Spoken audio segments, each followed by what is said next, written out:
Satyabama Institute of Science and Technology, Chennai and Sriperumbudur. இந்தியாவின் முக்கிய கூட்டாளி மொரீஷியஸ் என்று பிரதமர் மோடி பேச்சு. கடல்சார் பாதுகாப்பு உள்ளிட்ட இரு நாடுகளிடையே 8 புரிந்துணர்வு ஒப்பந்தங்கள் கையெழுத்து.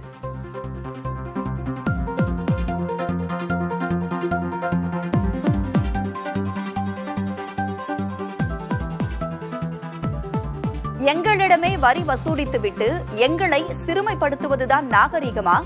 முதலமைச்சர் மு.க.ஸ்டாலின் கேள்வி. அநாகரிகத்தின் அடையாளமே மத்திய அரசுதான் எனவும் விமர்சனம்.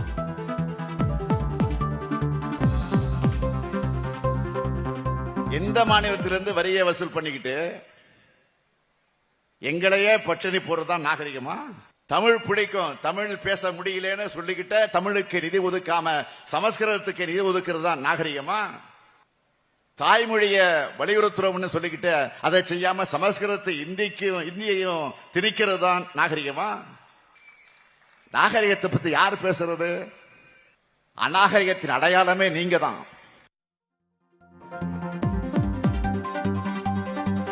தேசிய கல்விக் கொள்கையை விட தமிழகத்தில் கல்வியில் சிறப்பாக செயல்படும் ஒரு அமைப்பை சீர்குலைக்க வேண்டாம். மத்திய அமைச்சர் தர்மேந்திர பிரதானுக்கு அமைச்சர் அன்பில் மகேஷ் வேண்டுகோள்.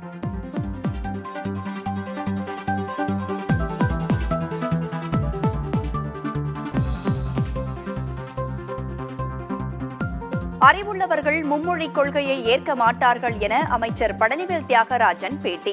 அமைச்சர் பழனிவேல் தியாகராஜனின் மகன் எந்த பள்ளியில் படிக்கிறார் என அண்ணாமலை கேள்வி.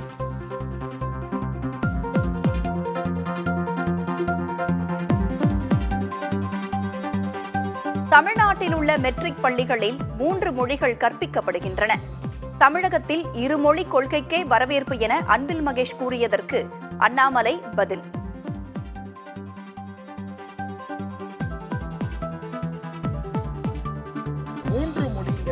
மெட்ரிகுலேஷன் ஸ்கூலில் சொல்லி கொடுக்குறாங்க. 30 லட்சம் குழந்தைகள் மெட்ரிகுலேஷன்ல இருக்கிறாங்க.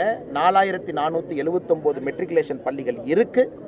அந்த பள்ளிகளில் சராசரியாக 14.5 லட்சம் 14.5 lakh பீப்புள் தமிழ் இல்லாம இன்னொரு மொழியை விருப்பப்பட்டு படிக்கிறாங்க. இதை தான் முதல்ல இருந்து நாங்கள் சொல்லக்கூடிய கூற்று.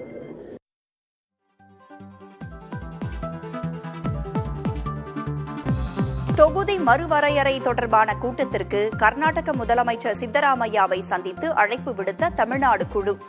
துணை முதலமைச்சர் டி.கே. சிவகுமாரையும் சந்தித்து அழைப்பு.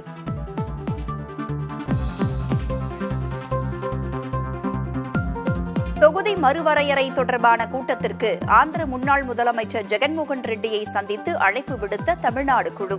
தெலுங்கு தேசம் கட்சியின் மாநில தலைவர் பல்லா ஸ்ரீனிவாசரையாவையும் சந்தித்து அழைப்பு.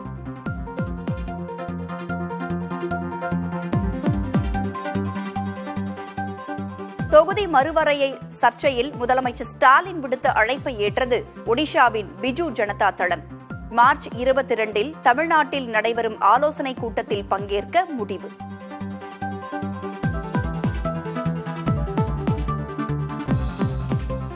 கேரள முதலமைச்சர் பினராயி விஜயன் ஆளுநருடன் சென்று மத்திய நிதியமைச்சர் நிர்மலா சீதாராமனுடன் சந்திப்பு.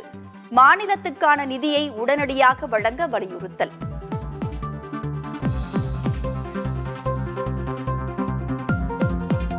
புதுச்சேரியில் உயர்கல்வி பயிலும் மாணவ மாணவிகளுக்கு மாதந்தோறும் 1000 ரூபாய் ஊக்கத்தொகை.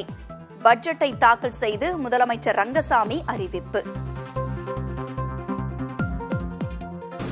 6ஆம் வகுப்பு முதல் 12ஆம் வகுப்பு வரை அரசு பள்ளிகளில் படித்து இளநிலை கல்லூரிகளில் பயிலும் மாணவர்களுக்கு மாதந்தோறும் 1000 மற்றும் 3 ஆண்டுகளுக்கு ஊக்குவிப்பு தொகையாக இக்கல்வியாண்டு முதல் வழங்கப்படும். இதற்காக 9.34 கோடி ஒதுக்கீடு செய்யப்பட்டுள்ளது. புதுச்சேரியில் குடும்ப தலைவிகளுக்கு வழங்கப்படும் மாதாந்திர உதவித்தொகை 1000 ரூபாயிலிருந்து 2500 ரூபாயாக உயர்த்தப்படும்.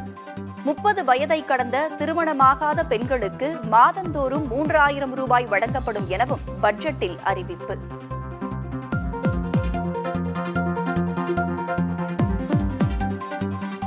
வரும் 14ஆம் தேதி ரஷ்ய அதிபர் புட்டினை சந்திக்கிறார் அமெரிக்க அதிபர் டொனால்டு டிரம்ப். போர் நிறுத்தம் உள்ளிட்ட சில முக்கிய அறிவிப்புகள் வெளியாகும் என்று தகவல்.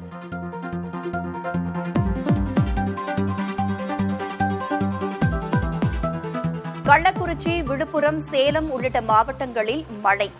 கோவை, தேனி, திண்டுக்கல் ஆகிய மாவட்டங்களிலும் குளிர்வித்தது மழை.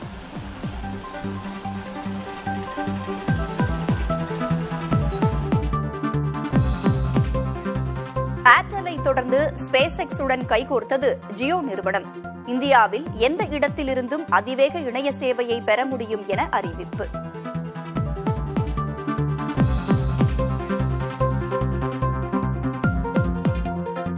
பாகிஸ்தானில் கிளர்ச்சி படையால் கடத்தப்பட்ட ஜாஃபர் விரைவு ரயிலிலிருந்து 155 பேர் மீட்பு. பலூச் விடுதலை படையைச் சேர்ந்த 27 பேரை சுட்டுக் கொன்ற பாதுகாப்பு படையினர்.